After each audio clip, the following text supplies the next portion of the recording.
Shalom bien-aimés dans le Seigneur, shalom à tous les serviteurs et servantes de Dieu, à vos titres et qualités respectifs. Et nous bénissons le Seigneur pour la faveur et la grâce qu'il nous accorde aujourd'hui. Et nous disons merci à nos responsables de la plateforme qui nous ont associés à ces programmes. La pensée que j'aimerais partager avec nous ce matin se trouve dans les livres de Psaume chapitre 113 verset 7 qui dit: de la poussière il retire le pauvre, du fumier il relève l'indigent pour le faire asseoir avec le grand de son peuple. Il donne une maison à celle qui était stérile, il en a fait une mère joyeuse au milieu de ses enfants. Louez l'Éternel. La même pensée, nous le retrouvons encore dans 1 Samuel chapitre 2 versets 6 à 8. La version Semeur dit ceci: c'est l'Éternel qui fait mourir et vivre. Il fait descendre dans le séjour des morts et y en fait remonter. L'Éternel seul dépouille et enrichit. Il humilie et il élève aussi. De la poussière, il arrache le pauvre, il relève l'indigent de la fange pour l'installer au milieu des puissants et lui donne une place d'honneur. À l'Éternel sont le fondement de la terre et sur eux qu'il a posé le monde. Amen.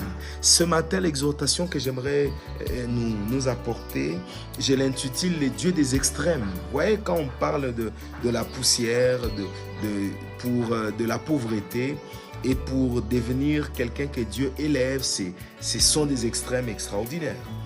David, cet homme qui, d'après les commentateurs, évoque le psaume qui était le cantique de Anne. C'est quelqu'un qui, dans sa lignée, est sorti de quelque chose d'assez compliqué quand même, parce que dans sa lignée, nous trouvons Ruth. Ruth qui était Moabite, et nous connaissons que Moabite, c'était un peuple qui vivait, qui était issu de l'inceste. C'était un peuple où vivaient beaucoup d'orgies sexuelles qui déplaisaient à l'Éternel. Et vous savez aussi, lorsqu'il s'agissait de faire chuter les enfants d'Israël par Balaam et Balak, ils ont utilisé les femmes moabites justement pour faire tomber les vaillants héros d'Israël. Dans sa lignée, il a été dans une situation assez compliquée. Mais nous voyons combien la grâce de Dieu n'a pas manqué de se manifester dans la vie de cet homme. J'aimerais dire à un serviteur de Dieu, à un homme, les problèmes, ce n'est pas d'où nous venons, ce n'est pas comment nous sommes nés, mais la réalité, c'est que la grâce de Dieu va au-delà d'où nous venons. Vous savez, quand vous lisez le livre de Genèse chapitre 1 jusqu'à Genèse chapitre 2, au verset 4e, on parle d'Élohim, les dieux qui créent. Et quand on parle d'Élohim, il y a quelques éléments qui s'identifient à Elohim. C'est le Dieu qui a la justice stricte. C'est le Dieu qui est dans la rigueur. C'est pourquoi depuis qu'il a créé la terre ne bouge pas, la terre reste là. Le Seigneur veut créer l'homme, il se rend compte que l'homme va être créé dans sa faiblesse.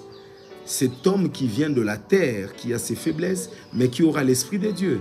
Et la Bible parle de l'éternel Dieu qui veut dire Adonai. Adonai qui est caractérisé par la bonté et la miséricorde de Dieu. Donc c'est Dieu lui-même qui est le responsable des extrêmes qu'il accorde à notre vie. C'est pourquoi nous pouvons dire à quelqu'un ce matin que peu importe les réalités que nous voyons aujourd'hui, cet homme de David dont nous parlons là, la suite de sa vie, il a fait une prière demandant à Dieu: Seigneur, j'aimerais qu'il y ait un adorateur dans chaque génération de ma famille. Et plus tard dans sa descendance, il y a Joseph qui sera le père adoptif de notre Seigneur.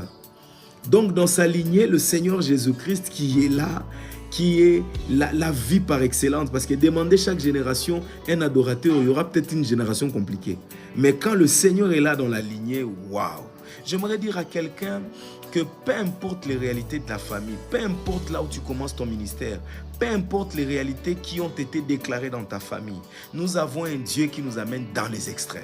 C'est un Dieu qui ramasse réellement de la poubelle de l'humanité. Il est celui qui nous ramasse des situations compliquées. Peut-être qu'on n'a pas fait des meilleures écoles, mais le projet de Dieu est plus grand que ce que nous vivons nous-mêmes. J'aimerais dire à quelqu'un, il est le Dieu des extrêmes. Il est le Dieu qui veut voir notre foi en lui. Il est le Dieu qui veut voir notre confiance en lui. Peut-être que tu es dans une phase de construction. Tu te dis, mais comment je vais finir? J'aimerais dire à quelqu'un, Dieu ne fonctionne pas avec l'argent. Non, pas seulement avec l'argent. Dieu, il est le Dieu de sa parole. C'est sa parole qui crée. Et j'aime toujours dire une chose. Nous avons une banque céleste. Quand la banque naturelle ne marche pas, je demande à Dieu de voir dans mes comptes célestes et de me faire grâce. Et il y a des choses que vous obtiendrez non pas parce que vous avez des comptes célestes. Dieu fonctionne avec sa parole. C'est la parole qui crée le chemin, c'est la parole qui crée la vie. J'aimerais encourager quelqu'un à se lever. Il y a un Dieu qui nous amène d'un extrême à un autre extrême, d'une extrémité à une autre extrémité, parce qu'il nous aime réellement. Que le Seigneur nous bénisse ce matin. Ne nous décourageons pas, n'abandonnons pas. Notre Dieu a déjà un plan établi, c'est notre foi qui nous fait accéder à ces choses. Que Dieu nous bénisse et bonne journée.